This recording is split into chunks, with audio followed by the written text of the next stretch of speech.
Okay, so I'm getting ready to do the Thomas Walker Trail across the ridge, and I've never heard of Thomas Walker. So apparently, this guy Thomas Walker was in the 1820s. A lot of people would use this wilderness trail that Daniel Boone made or whatever to go west, but there wasn't a lot of like shipping and whatnot of goods west to these people. So basically, Thomas Walker got really good on this road and made a monopoly out of like transportation. He was a merchant. So predominantly, I mean, the majority of what he made his money at was hogs and whiskey. So he actually named the Cumberland Gap, and it's still called the Cumberland Gap today. And so in 1750, he came across the Cumberland Gap with Virginia real estate speculators, and he was well known for taking loads of 700 or 800 hogs over the mountain at a time. And he was also the wealthy neighbor of Peter Jefferson, who was Thomas Jefferson's dad. Um, yeah, so $50,000 in lard and bacon from hogs in 1838. That's a fortune. $70,000 in whiskey in 1838. That's gotta be millions of dollars.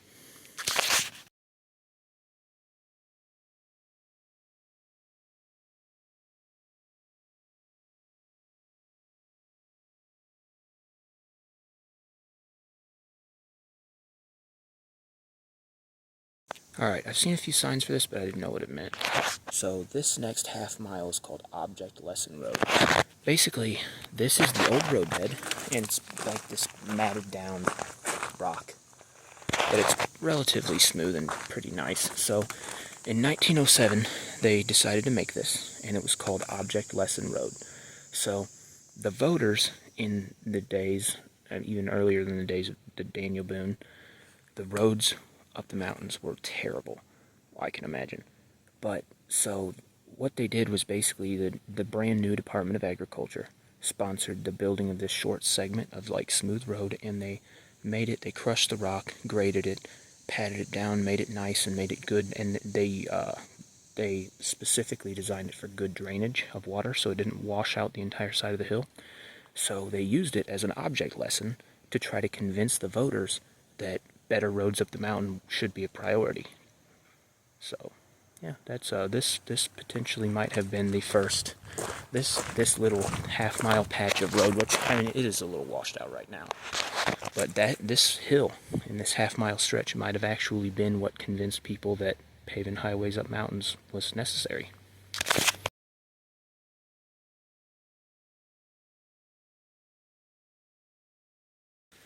To be completely honest with you, Object Lesson Road is better than most gravel roads in Missouri. I mean, I know it's in a state park, but still. And I mean, it makes sense because 1907, like, I probably wouldn't be worried about it either because you can run a mule over anything. But, yeah, it's crazy to actually walk on a road like this.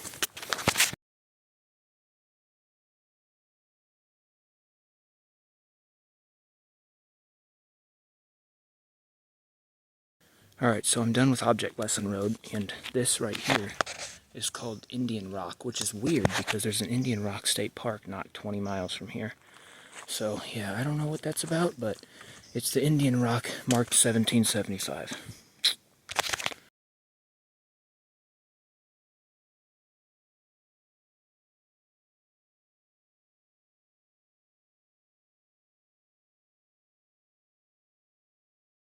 Alright, so I went over a little ridge over there, and I got signal for a second, so I looked at All Trails, and I'm not on a map, or on the map, I'm not on a trail at all, according to All Trails. So I pulled up, so earlier whenever I met that old man, he let me take a picture of his map that he got at the visitor center. And so, according to the signage, I thought I was on Thomas Walker Trail. But this is actually called Indian Rock Trail. It's 1.2 miles long, and then that forks into the Thomas Walker Trail. So I'm not even on the trail yet. According to All Trails, I'm just hanging out in the middle of the woods.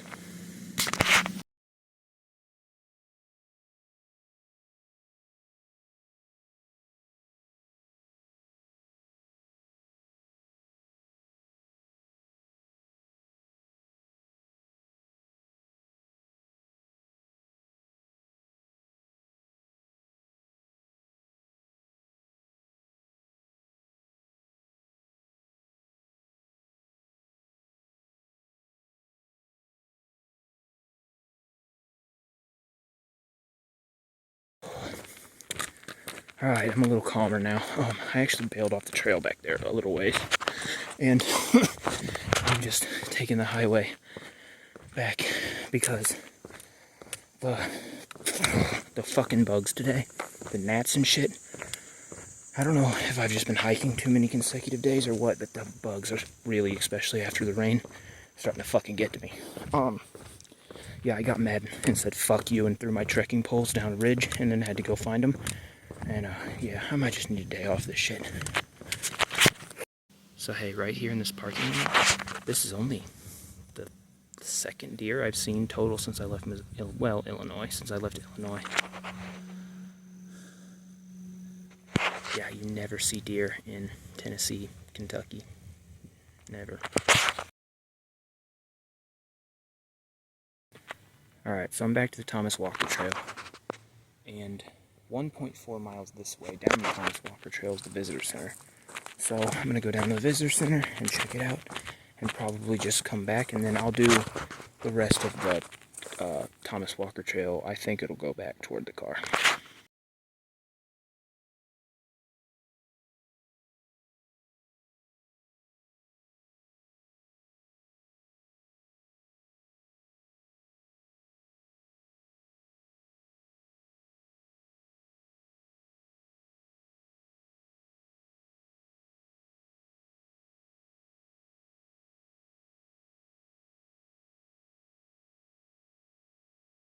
Alright, the Thomas Walker Trail was a bit of a bust. So it went down this hill and then followed a creek for a little while, and it was pretty for a minute. But now it basically has come out of the woods and turned into a sidewalk. And I just looked on the map and it looks like it just goes right along the highway for the next half mile or something. Regardless, I'm going to take it so that I can go check out the visitor center. Alright, so according to this little billboard thing, in this lot right here used to be one of the very first like factory style like full breweries in the United States. That's some guy named Mr. Kumli, Mr. Kumli, and he only had like a dozen when he first started. He only had a dozen employees, and they made Pinnacle, Crystal Mail, and Mountain Brew beer, and it was established in 1904. For reference, 1904 is the same year that the World's Fair in St. Louis had that Aborigine from Australia put in a cage on display as Monkey Man to prove evolution. That dude that killed himself, that was in 1904 also. Crazy. Long time ago for a factory.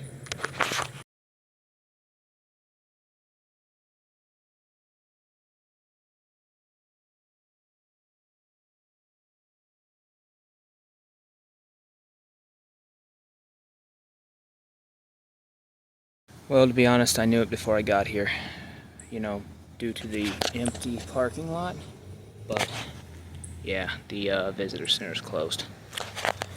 I think once I get back to the car, I'm probably done for the day. I was running on half a tank today anyway, but yeah, that half tank is gone.